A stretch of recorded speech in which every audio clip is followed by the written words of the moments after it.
I'm not suggesting that you're capable of doing more than you can do, but whatever it is that you can do, if you've given all of yourself to it, you've done your best, where could there be regret? Art support. The only advice I would have would be to not listen to anyone and to do what you love and to make things that you love, whatever it is. Make your favorite things. Be the audience. Make the thing for you the audience. It doesn't really matter what anyone else thinks. And if you have to get a job to support yourself so that you can make your art, that's fine. You can't make art for someone else. You can't make art with someone else in mind. I don't believe it can be good. So what does success feel like? Are you grateful? Are you proud of the work you've done in the past? Or is there some engine of constant dissatisfaction, like self-criticism of I could have done better? No, I'm pleased with the work that we did. Excited to keep working. It's fun. I don't know what else I would do with myself because I like making things. It's fun. I feel like it's my reason to be on the planet. So I just keep doing it. I'm extremely self-critical. So you don't have that self-criticism, harsh, like this could have been better. If it could have been better, I would keep working on it. It's like, if it could be better, it's not done. Well, it's the best it can be. I've done everything I can to make it the best it can be. And that's all. I can't do more than that. So there's nothing to be critical of. I did my if you always give all of yourself and do your best, which you're capable of doing, I'm not suggesting that you're capable of doing more than you can do. But whatever it is that you can do, if you've given all of yourself to it, you've done your best, where could there be regret? It seems like music has the ability to bring us so much depth in our soul that's hard to access any other way. And without it, there would be a loss beyond the pleasure of it. Feels like it's a window into something else. Something that no other medium can express quite the same way. I would say not as automatically. Something about music can do it automatically. Maybe poetry or maybe certain abstract forms can get us there. But there's something about music that really can get us there quickly. It starts with this, again, coming in blank, like not having any preconceived ideas, being open and really listening and not thinking about what you're going to say next or what your opinion is. Basically being a recorder and just hearing what comes in. And then once you hear what comes in, processing that information and trying our best to do that without any of the beliefs that we might have to impact what that is. Mm-hmm. If I ask you a question, I don't want to listen to you and have any reaction happening when you're speaking. I want to be as neutral as possible. For me, my goal is not to form an opinion, it's to understand.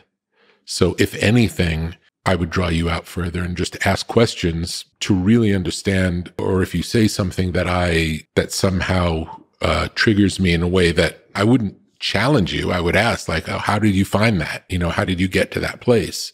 From a place of curiosity, you would try to figure out. Yeah, I want to understand who the person is. And through questioning, we can usually get there. Or through just spending time together, you find out who the person is. It's one of the main jobs, my jobs as a record producer, is to keep the voices away from the artist, from all of the people who are really on their side but don't know. Whether it be people, anyone on the business side who doesn't make things, they're excited to do their part. They're excited when you deliver the thing, the art that you make to me, then we can start the project. But there's nothing to sell if the art doesn't happen in the right way, and it has to be protected, and it can't happen on the same kind of a timetable that business can. It's just a different thing. Art doesn't come in a quarterly way. The other side of it is, in success, there can be a lack of reality where all of the people around the successful person just tell them everything they do is great. And then they don't have anything to bump up against anymore, have a realistic sense of what's how things work, or how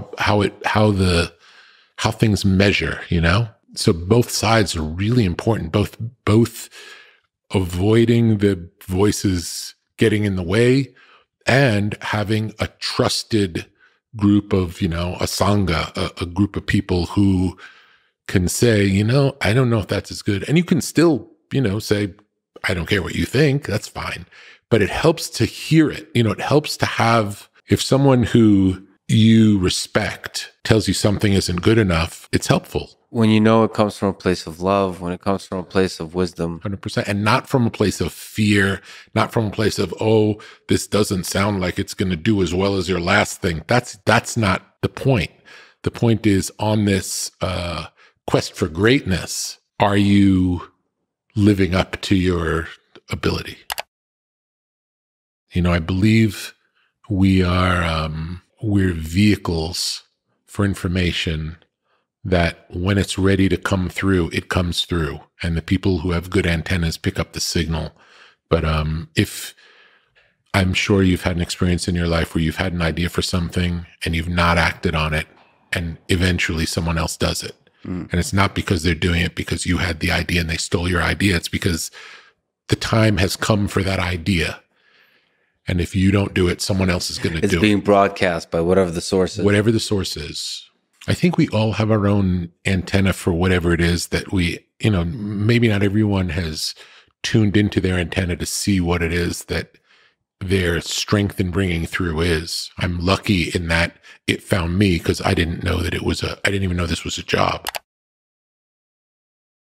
A lot of the job also is the expectation. It's like setting up an expectation that we really can make a great Black Sabbath record that stands alongside their best work. I can remember having a conversation with Johnny Cash saying on our first album, saying, we're gonna make the best album you ever made. And he looked at me like I was insane. How could you even think that way? He felt like he hadn't made a good record in probably 25 years and had been discarded.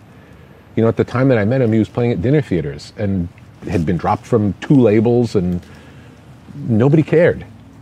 So the idea of shifting that, reframing the experience to not just, well, let's just do an album, but let's do whatever it takes for it to be the best album you've ever made. What would that sound like? How would that work? How much work would go into it? Are you willing to commit to that? Yeah. It's because it's not easy, and some artists don't like it, and I've worked with some artists where it hasn't worked out, where they just are not willing to do the work.